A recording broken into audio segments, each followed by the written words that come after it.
Today we'll start off talking about some of the challenges in gathering data for data analytics, and we'll talk about the objective of this seminar, and we'll go and define a three-step process whereby we identify the data we need for our data analytics, locate that data, and then verify that we have the data that we need to complete our audit.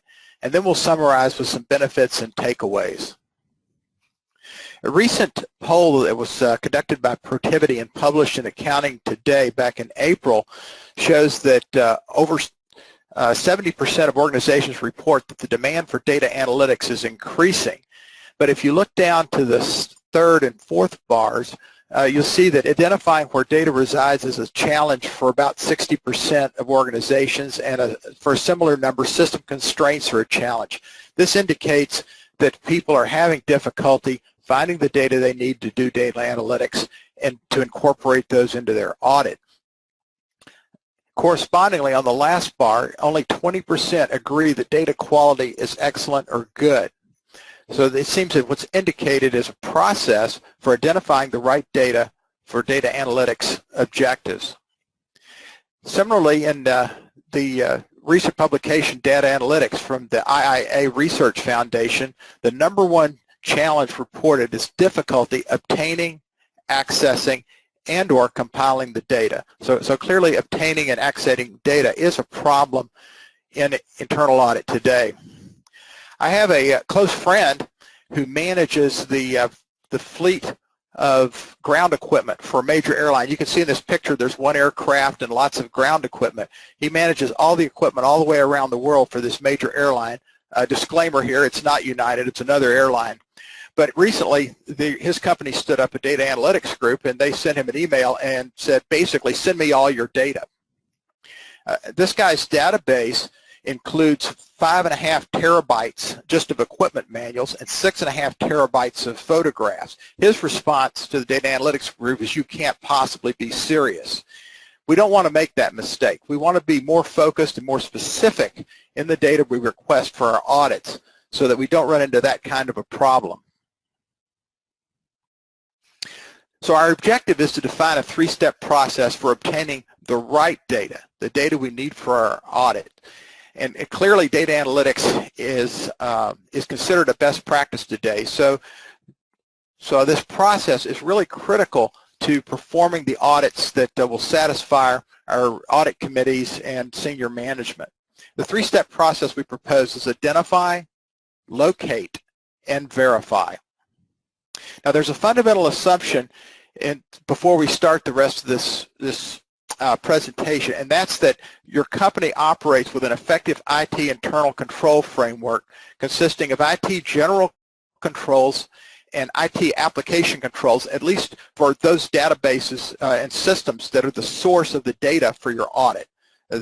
Without IT controls, an auditor can't rely on the data at all. So that's really fundamental to this whole scenario of doing data analytics. We've got to have IT control. Testing of IT controls can be a subject of many other webinars, and it's not the scope of this webinar. So we will assume that the internal control framework for information technology exists and is effective. This is our three-step process to find the right data. We will identify the data, we'll locate the data. Once we know where the data source is and how it's structured, we can request the data. And once we obtain the data for our audit, we want to verify that we got what we expected. Identify the data is step 1, and that derives from the audit objectives, the audit scope, from which we develop data analytics objectives and audit procedures. Our audit objectives specifically define the intended outcomes of our audit. IA Standard 2210 says that objectives must be established for each engagement. So that's a requirement that we have objectives, that they're derived from risk assessment, that they consider errors, fraud, noncompliance, and other exposures, and that they're adequate criteria. At the bottom, there's a couple of examples of broad audit objectives. Determine the operating effectiveness of internal controls for the cash disbursement process. Another might be assess compliance with the accounts payable transaction approval policy. Another required element of our audit planning is the audit scope, and this defines the boundaries of the audit. Typically, this considers the process, the location, and the time frame of the audit. IA Standard 2220 says the established scope must be sufficient to accomplish the objectives of the engagement.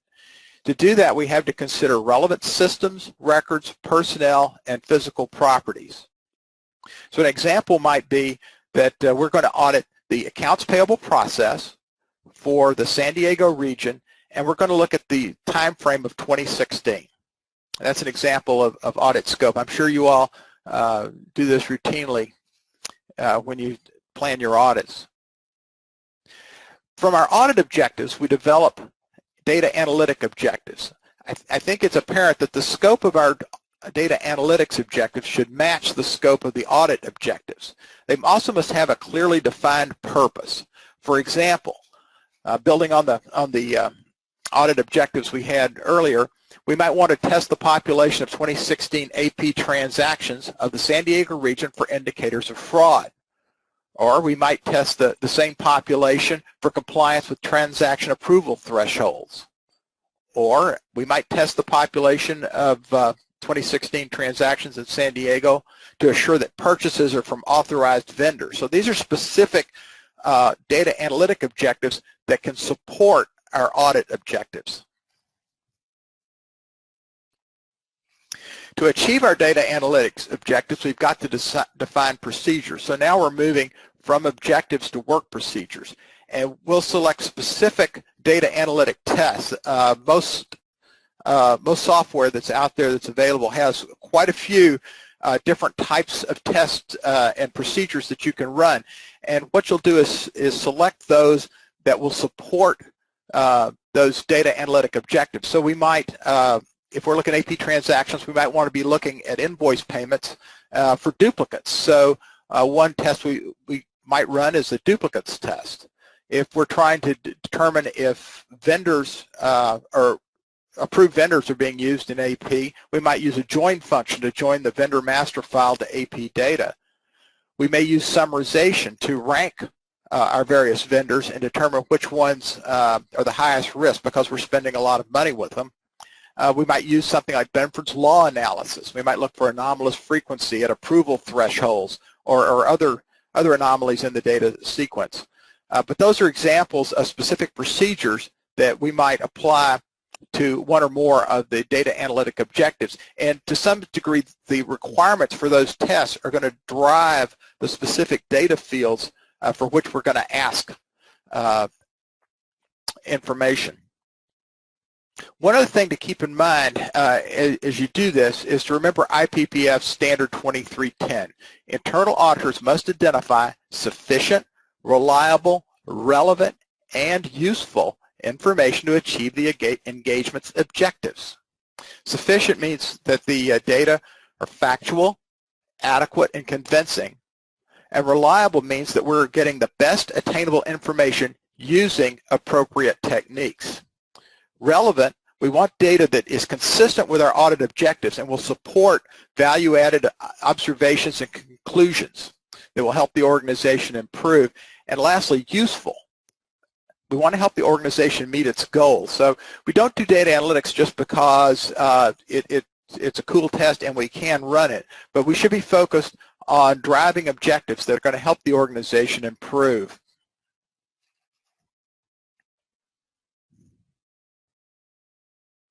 And that brings us to polling question number 1.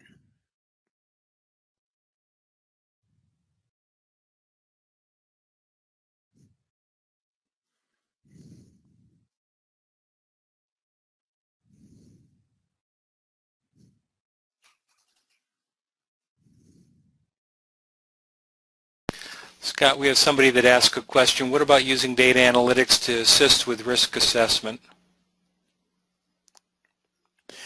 That's a good point. Again, the same principle would apply.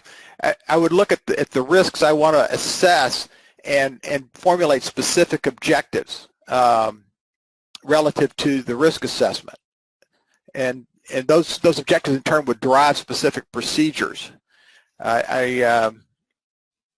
that's a broad question. I would assume that you would be looking at risk in specific areas and not just data dumping the whole organization.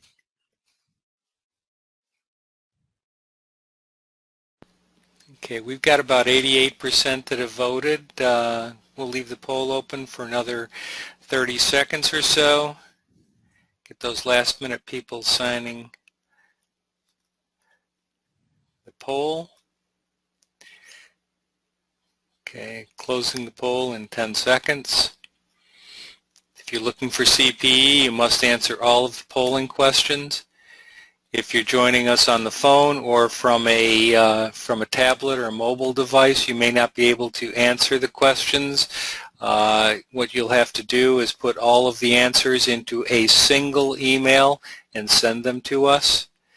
So the polling question is, what is you or your team's level of proficiency with data analytics? Most are proficient, some are fairly knowledgeable, we have an expert, or we don't have a data analytics tool. So I'm going to go ahead and I am going to close the poll, share the results, and Scott, it looks like 59% said some audit staff are fairly knowledgeable. And I think that looks pretty good. I think that's what you want, is at least a good base in your audit staff that are comfortable doing data analytics. So those are good results. We have just a couple of other questions. I'll go ahead and hide that, but we have one here. How do you use data analytics for continuous monitoring? Okay, that's a good question too. Again, your continuous monitoring should be aligned with audit objectives. I'm going to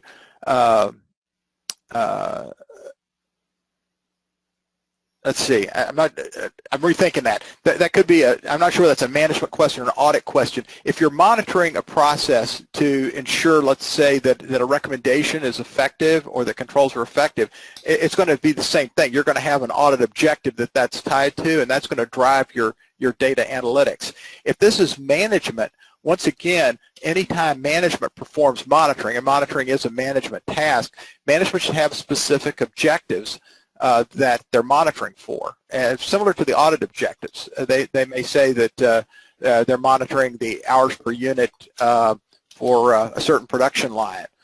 So that's going to drive the specific data fields, specific reports and data fields that they're going to request. So once again, I think it's back to the same answer, whether you're talking about audit, risk management, or monitoring. You need to have specific objectives of that activity, which in turn generate data analytics objectives that support those.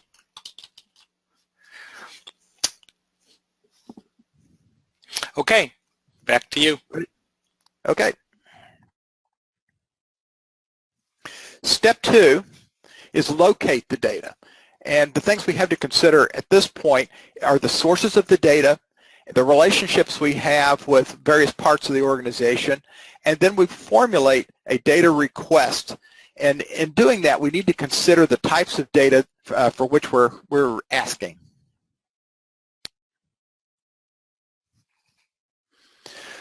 Sources of data. There's several different sources, and what we want is we would like our data to be independent of the audited function. Self-service access is one way.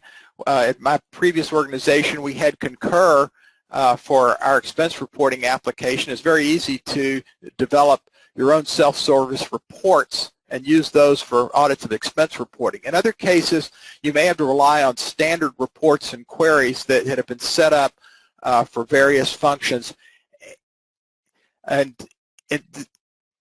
those presumably have been tested under your IT controls. The next step is, if you need a custom query, a custom report, to work with IT or other third parties to develop those so that you get the right data for your audit. As I said before, the audited entity is not a reliable source of data. You want to avoid that as much as possible, and develop information independent of the audited entity. It's important when you're looking for data, have established relationships. And the first question is, who knows where the data are stored? Very often the audited function can help you with that. They can tell you where the data is housed, what systems it's in, that sort of thing. IT is also valuable in that case. They know what databases they maintain, what servers. And so that's where you find out where the basic data at a higher level, where it's stored. I think that when you're establishing relationships, both with audited functions and with IT, I wouldn't rely on email. To the extent possible, talk face-to-face or via conference call or phone call, but converse with people. Sometimes email comes across as a little too short. You get the exact answer, but it provides no opportunity to really discuss the system and what constraints might exist in the system for obtaining data. This is something that you want to do not just during the audit, but I would advise auditors to build those relationships ahead of time. Go have a cup of coffee with the IT people that are database administrators or responsible for other key control functions in IT. Develop relationships with your finance departments and other audited functions so that when you start asking for information, number one, you've got an understanding of how they operate, what data they have, where it's housed, and they understand that you're coming to provide some value-added activity to help them improve their business. In these conversations, seek to understand what data are available, where it's located, how do you access those databases, and what authorizations are required. In some cases, you're going to need a manager's authorization before you can get the data. Presumably, you have an audit charter that gives you the right to seek that data, but very often someone has to sign off on things like personnel data. And also you need to consider when you request data required security. You may be getting personal identifiable information or medical data or international trafficking and arms regulations data. If you do, you're going to have to consider how you're going to protect that when you get it. Once you understand where the data is located, how it's structured, how you access it, you can begin to develop your data request. You consider the computer system that houses the data, consider the available means of transfer, and then you want to describe a report. You want to say, this is the report I want, this is the objective, this is the scope, going to look a lot like your data analytics objectives, and then you want to define the specific fields you expect to see. Now, if there's a standard report and you can get that format from IT, that'll be pretty well established for you. If you're doing a custom report, you're going to have to really think through all the fields that you're going to need them to put into that standard report. So let's talk about the types of data that you might request. One type is character data or text data. Another are dates and times. You may request numeric data, either variables, continuous or discrete variables, or even attribute data, which consists of ordinal rank data or nominal data, nominal being simply arbitrary classifications, good, bad, yes, no, that sort of thing. Character or text data, usually the key consideration on character data is the length. You've got to make sure that you are asking for a sufficient length of the field to capture all the text data. One important thing to consider, if you import numbers as text, they may not be useful for calculations going forward. So if it's a number field, you want to make sure it's imported as a numeric field. We'll talk about those in a little bit. One exception are that your check and invoice numbers, and the question is, do you want those as numbers or text? Very often I've found that it's better to request these sequence numbers as text, because if the numbering system includes leading zeros and you bring it in as numbers, those leading zeros may drop off, and in some cases they may be important. So things, check numbers, invoice numbers, account numbers, those types of fields, you're probably not going to do statistical calculation, that sort of thing. So think about how you want those to come in, as numbers or text. The next category of data is date and time data. And usually, in this case, the key consideration is the format. If you need to understand, and this is where IT can help you out, how does the source report the data? What's the format it's reported in? and then also know what your software can import. Now, most analytics software gives you the capability to import from any format, but you very often have to know what the source data is reporting so that you can apply the appropriate mask so that you see the date and time data correctly. Usually with date and time data, the format you request determines the length of the field, so that's not a big issue. You do have to consider whether you want date only or date and time data. When requesting numeric data, the key consideration is the precision. You don't want to over or under specify the characters following the decimal point. You want to think about the source precision. There's no point in requesting data that's more precise than the source, but also think about what's useful in your data analytics and also what type of data are you requesting. And I have a couple of examples here. Don't do this. You don't want to request profit to 7 decimal places. In most systems, dollar values are only kept to the second decimal place, dollars and cents, that is. So that's probably what you're going to request is 2 decimal places. Another case of over-specifying is if you're looking at something that's discrete, like in this case counts of children, you don't want that to 1, 2, 3, 4 decimal points. You want that to 0. So think about those types of issues and specify in your data request the precision you're looking for. Part of that is also thinking about the type of data. We have variable data, which is usually referred to as quantitative data, and includes interval data, ratio data, and those are true numbers that we can do calculations with. And then you also have attribute data, which is qualitative data, and comes in 2 types, nominal and ordinal.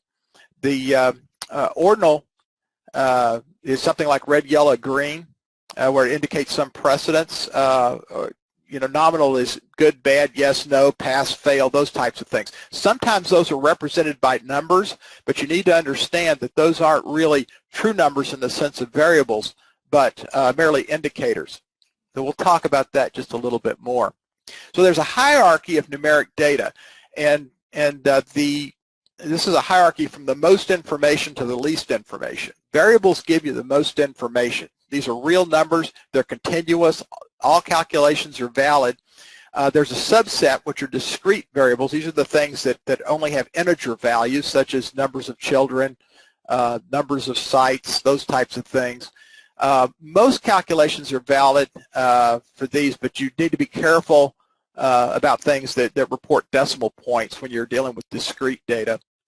And these data may be reduced to ordinal or nominal, although when you do that, you lose some of the value of the information in the original numbers. The next step down in the hierarchy is ordinal data. This might be your risk assessment data. This can be your impact and your likelihood ratings for a risk assessment. The values represent the ranked order of the data. In other words, if you have a scale from 1 to, let's say 1 to 10, 6 is not necessarily twice 3. 6 is simply higher than 3, and higher than 5, and higher than 4. Calculations based on ordering are valid, but other calculations are not. So calculating an average from an ordinal risk scale is not appropriate. Data, in this case, may be treated as nominal, but not variable. So you can't move ordinal up to the variable level. You can move it down to nominal. Your least valuable data is nominal data. The values are simply arbitrary numbers that represent categories. The only thing you can really calculate with nominal data are frequencies. The data may not be treated as ordinal or variable. This is a sort of a picture of the hierarchy of data, so we can see that basically the project information continuum at the bottom shows that the lowest value data is to the left, the highest value data is to the right. So to the extent possible, you want to move towards the high end when you request numeric data. So you can see here that variable data is higher than attribute data, and then within the variable category, continuous data is preferred over discrete data in most cases. Quantitative continuous data yields the most information. So let's look at an example of a data request. The first thing you want to do is define the report you're looking for. And this again looks a lot like your data analytics objectives. So here we're requesting the AP report from San Diego. And our description is it's an Oracle report of account payable transactions for KPI San Diego from payment dates January 1st, 2016 through 12/31/2016. And I'll say here too that very often when you're dealing with things like payables or receipts, you'll have multiple date fields. You may have the invoice date, you may have the date it was received, the date it was paid. Make sure you specify the date field that defines your scope. In other words, in this case, we're looking for payments actually made during this period of time, not invoices that were generated during that period of time. It makes a difference in what you receive. So you need to be specific about the date field you want your timing based on. And also we give a due date. We want them to come back. We don't want that open-ended. We want a specific deliverable date. The second part of our data request are specifying the fields. And usually I like to have like a sort of a shorthand for each field, then a description, and then an indication of the data type. And the field name, if you have access to a sample report and you know what the fields are actually called in the database, you can use that here. If not, the next best thing is to make up your own. So when you say, give me the invoice number, we know it's the unique number identifying the invoice and maybe numeric or alphanumeric. Now, in this case, as I told you, very often I find it's better to work with those types of things as characters than as numbers. And so we've requested that as a character field in this case. So first few fields, the unique identifier for the business partner, the name, these are all character fields. Then we ask for some dates. So we've defined the due date. That's the date payment is due to the vendor. And we've said here we prefer MMDDYYYY format. And then we ask for the transaction date, the date the invoice was actually paid. Again, we specify our preferred format, and we indicate over here that that's date type data. Then we have another character field for transaction type. That'll be something payment, credit, memo, that sort of thing. And then down at the bottom, a numeric field. We want the amount for this particular payment transaction. That's going to be numeric data, and we want it to 2 decimal places. Again, as we said, monetary values are usually reported to 2 decimal places in most databases. And now we arrive at polling question number 2. And that polling question is up now. To what extent does your management support the use of data analytics? Highly supportive, somewhat supportive, allows me to perform data analytics but does not encourage. Management doesn't see the value. So please record your answer. Scott, we have a number of questions coming in. Can you see the questions in the control panel, Scott? I can see them. I bet I need to scroll down. Let's see. Are we live? You said you can pick out questions that you think you can answer quickly, and I'll just monitor the poll. Seems to be a lot about the start. All right. Wait a minute. What about? Let's see here. Go down to the bottom and start from there. All right. I've seen that one. Okay. That's a good suggestion. Okay.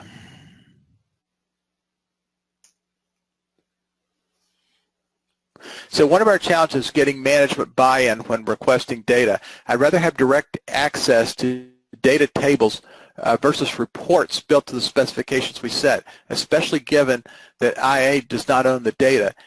Example is if we specify data time frame and there's a transaction that has a keying area, the report obtained will exclude that record when it would have been caught with visibility to all data. We could miss something.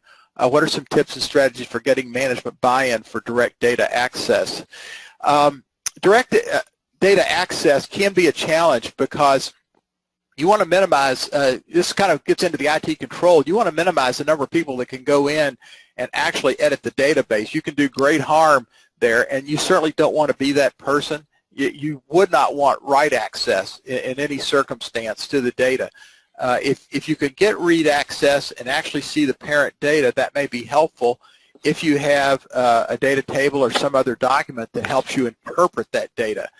Again, I think you need to be sensitive to management's desire to provide controls around that data and work with them to minimize, assure them that the risk is minimized. Again, that's why it's good to be able to work with IT independent of the audited function so that you can get the data you need without necessarily going directly to the database. Yes, there's a risk that you might miss an important piece of data when you do that. You could take a look at those, Scott. I'm going to leave the poll open for about another 10 seconds, and then we'll close it down. So if you haven't voted yet, please vote. We've got 89% have voted. If you are looking for CPE today, you must answer all of the polling questions. So we will go ahead and close the poll now. Okay. Results. And it looks like the majority said highly supportive. Very good. That's really good. I think that shows that management, senior managers particularly, and boards in the meetings that they go to are hearing more and more about the value of data analytics and insisting that they see that from their organizations. I like that trend because I think a few years ago it would have been a bit different. And that's a perfect tie-in to the last question that I see posted there. How does internal audit sell the use of data analytics to operational management? I think that thinking of my own experience, one of the ways to do that is demonstrate the value, and this may require doing maybe an advisory project or a consulting project separate from your audit just to show them the value. And in our case, we had an issue where there was inconsistencies in the hours being reported by manufacturing, and we were actually able to use data analytics to go in and identify where the anomalies were occurring, where in the process the anomalies were occurring, and providing that data to production management. Production management then went in and actually changed their processes so it became more robust and that hours were recorded in the right categories as it went through the manufacturing process. Another thing we did for them is an important control we had was supervisory approval of time, and that was inconsistent. We developed reports that showed management where the gaps were in getting approval of timekeeping, and that allowed them again to develop their own controls for monitoring approval. They actually eventually developed an email notification that when somebody didn't improve time by the deadline, emails went out to management so that they could follow up and ensure that that took place. So I think it comes from understanding what their problems are and showing them that there's a solution that data analytics can provide to their problem. And again, that's sort of part of establishing relationships before you actually start your audit. I saw one more question here. Someone asked, what is HIPAA and ITAR? And I guess I went over that pretty quickly. HIPAA is the law that basically protects healthcare data. All your medical records cannot be released to unauthorized persons under the HIPAA Act. And so if you get into medical data, you're going to have to provide sufficient protection for that. People are going to be very reluctant to share that data because of that law. ITAR is the International Trafficking in Arms Regulations. This prohibits you from providing information on defense products or defense services to foreign entities. Once again, if depending on the nature of your organization, if you have data that has ITAR implications, you've got to protect that so that if you have foreign employees or maybe a foreign location, that they can't access that data, and because that would be a violation of the ITAR. So those are my answers there. We'll move on to the next slide. Step 3 is verified data integrity. So we've identified our data source. We've identified what data we specifically want from that data source. We've communicated that, and now the data are going to be transferred from the data source to us. And once we have the data, we want to verify that it's complete and that it's reliable. when you transfer the data, one of the things you want to do is minimize the intermediary handling. And this is where I'm really sympathetic to the person that asked the question about going direct to the data source. Yes, if you can access the data source directly without any threat to the underlying data, that's probably the best situation of all. That's going to guarantee that you're getting exactly the data you think. So you might want an ODBC connection. Perhaps IT can set up a file transfer protocol and pull the data, put it in a separate file that you can access, possibly on a shared drive, possibly in SharePoint. In some cases, you may have to rely on a print report or PDF. I was testing some accounts aging, and actually the only report I could get out of this old system was basically a print report. And data analytics, some of the data analytics software, such as IDEA, and I believe ACL will do this too, can actually read a print report in PDF format and turn it into a database, which is really handy if the data you need happens to reside in a report in that format. Down at the bottom of the list, we've got email. Don't recommend that very often. If you're doing data analytics, your files are going to be too large to go through email. Plus, the security just isn't there. You always have a risk that the data is going to be released to somebody that's unauthorized when it's moving through email. And last of all, portable media. And I'm thinking here of USB sticks. I would say don't ask for that. Most companies, I hope today, are fairly reluctant to use USB sticks because of the possibility of importing malware over USB. I'll tell you a little story that was told to me recently. A company, they actually wanted to test this to see if people would insert USB sticks into company hardware, and their cybersecurity consultants went out and actually dropped a few USB sticks around the parking lot. And they found that the most likely people to insert the stick into company hardware were their external auditors, so not a good thing. Anyway, I would stay away from portable media. That's only going to scare people. All right, again, consider security requirements. We've talked about HIPAA, we've talked about ITAR, we've talked about personal identifiable information. If you have that, you have to control the access to that information, limit that access, and in some cases you may want to consider encryption of the data. To make it even harder to access. So having received your data, the first thing you want to do is check for completeness of data and then to verify its reliability. Completeness usually is pretty simple, is to compare the record counts between the data you've received to the source. If you've got the same number of records, it's pretty reasonable to conclude that you've got all the data that you requested. The reliability is perhaps a little bit trickier. One of my favorite tools is the control total. You want to run control totals on your key numeric fields, your numeric fields that are important to your audit. Run control totals on each one of those and then compare those back to the control totals for the same fields in your source data. One of the things to watch for is when you import numeric data is for blanks reported as errors. Usually you can turn on there's a switch somewhere that you can say report blanks as zeros. I've found that improves the quality of your data in your numeric fields when you use that convention.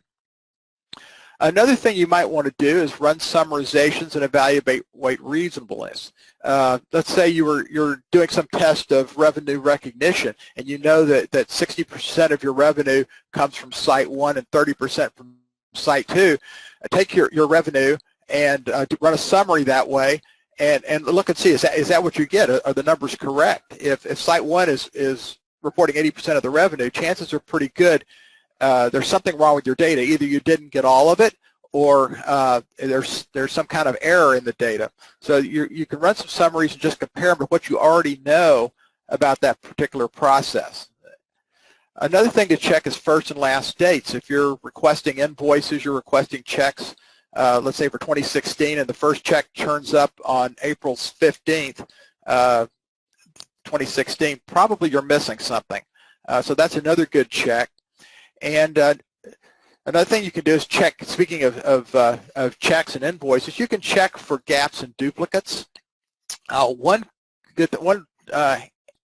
thing I've seen is Concur Concur can report multiple records for one expense report. You think you're downloading just basically a listing of the key header data for all your expense reports. It can actually report multiple records, and that happens when different people in the process add comments. Every time there's a comment, it will duplicate that record, and you're going to have to go and clean that data up before you can use it. But if you run a duplicates check, you can find that pretty quickly. Another thing you can do is compare to print reports. Once again, when I was doing the AP aging test that I mentioned a while back, one of the things I did is once I had the data into my database, I went back and simulated that aging report and then compared key values back to the print report just to make sure that I had captured the data accurately in that import.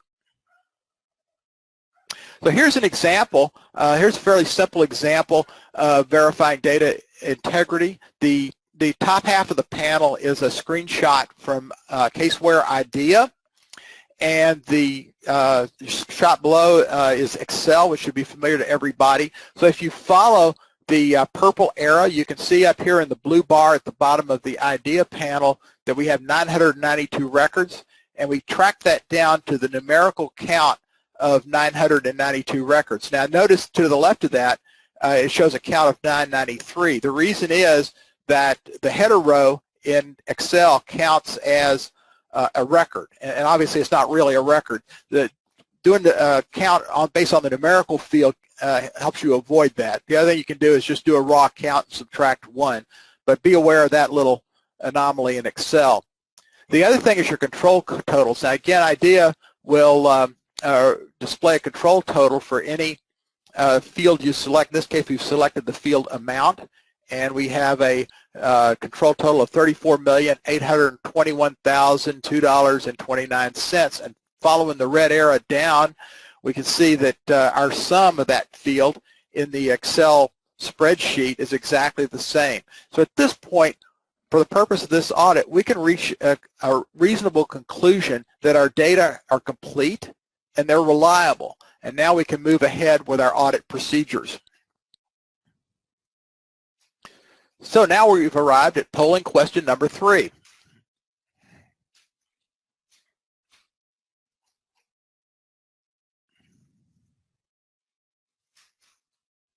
And that polling question is, what is the most frequent source of data?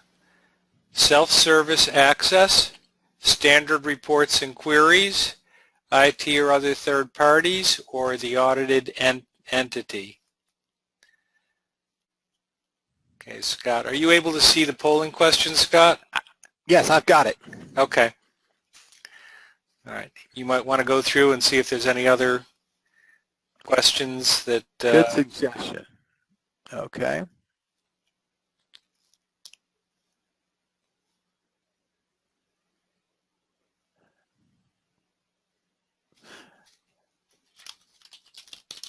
Okay. Disregard, right here. Disregard the questions on internet, on sound or muting. Something. Yes, I've got one here. I got someone made the statement that encrypted USB drives should be fine. I certainly agree. There's less risk there. I think there still could be some risk that there's some malware buried in a hidden spot on the disk that you can't see, even if your data are all encrypted. It probably depends on exactly how your organization handles the encryption of USB drives. I'd want to be really sure that that's safe, and that probably involves a conversation over coffee with your friends in the CISO office. And if you're working in a secure facility, I doubt whether you'd be able to bring any USB drive in, whether encrypted or not. Right. Okay, that seems to be all we have for this section. Okay,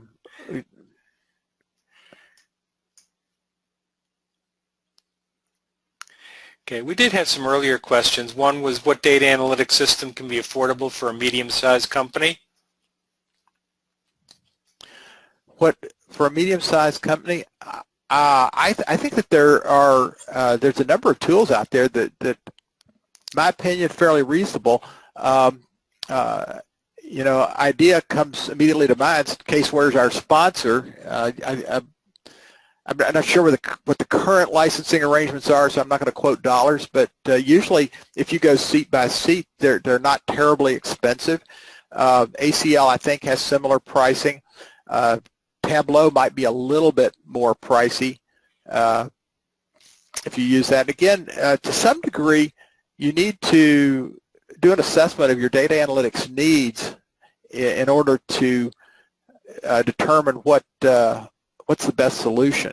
The advantages of using dedicated audit software is that most of the good audit software is going to give you a complete audit trail.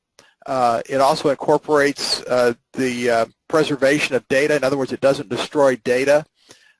Those are two really attractive features that you don't get, let's say, in Excel. The problem with Excel is what you see is, unless you go to a lot of work to save multiple spreadsheets, all you see is the final result, and you've got no way to track back to how you got there. A good audit software, if you are looking at a result, you should be able to pull up a history that shows everything, every step that went into that conclusion or result from the time it was imported until what's on your screen. So those are things that something I would look for. Same thing, preservation of data. You don't want to lose your data when you're doing calculations. You want to be able to show what your source data looked like in case you have to go back and verify it was complete and reliable. So again, these things lean you towards the audit-oriented solutions. Okay. I'm going to go ahead and close the poll. We've got 91% have voted. While I'm closing the poll, Scott, there is a question here that I think is a follow-on to that. For staff members who are not trained in data analytics, what's the best and most efficient way to get them proficient in data analytics? Okay, that's a good question. One thing, I know that the IIA has a online course in data analytics. That might be a good place to start. To get sort of a basic understanding. I think that your next best source is your data analytics solution provider. If your company has already selected a particular data analytics solution, they should provide a specific training for that software that will include not only how to do the mechanics of the software, but how to actually use it in practical audit situations. So that's your next best source. If you're starting from scratch, you don't have a solution, something like that, I will say that the University of Texas at Dallas has a course, an online course. It's a regular credit type course in the graduate school on using data analytics that goes through the use of IDEA, ACL, Excel, and Access, and I think touches on one other proprietary piece of software. And that's another resource if you don't have access, let's say, to the training that's provided by one of the vendors. Yeah, I think that, you know, from my experience, starting with an Excel add-in really is an easy way for auditors to get started because everybody uses Excel, so they're familiar with the product. So there are a number of add-ins out there that that an auditor could start using and just become familiar with the terminology associated with data analytics, doing things like extractions, joins, things like that. So I think that you know, that's a good place for inexperienced data analytics person to get started.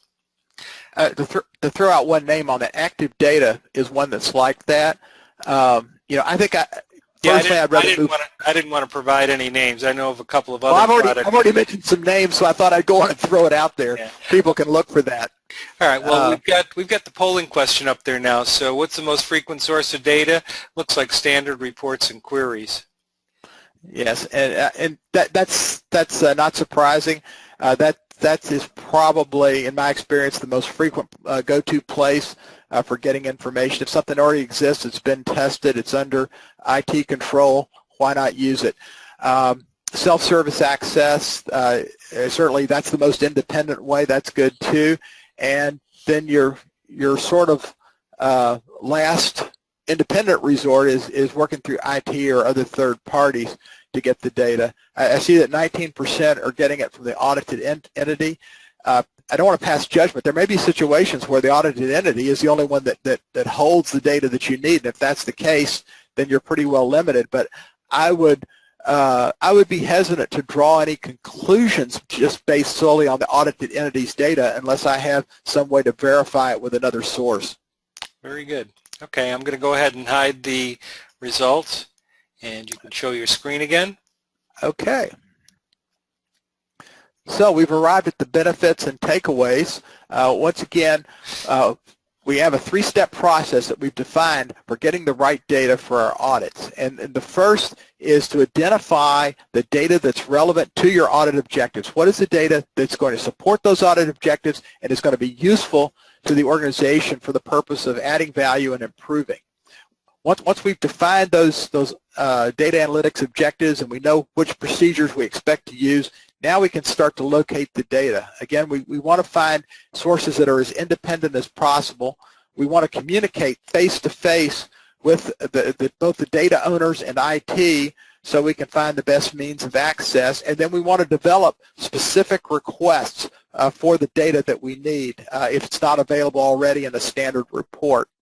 And once again, I would still map out the standard report so I have a roadmap of what data I'm going to get in that standard report.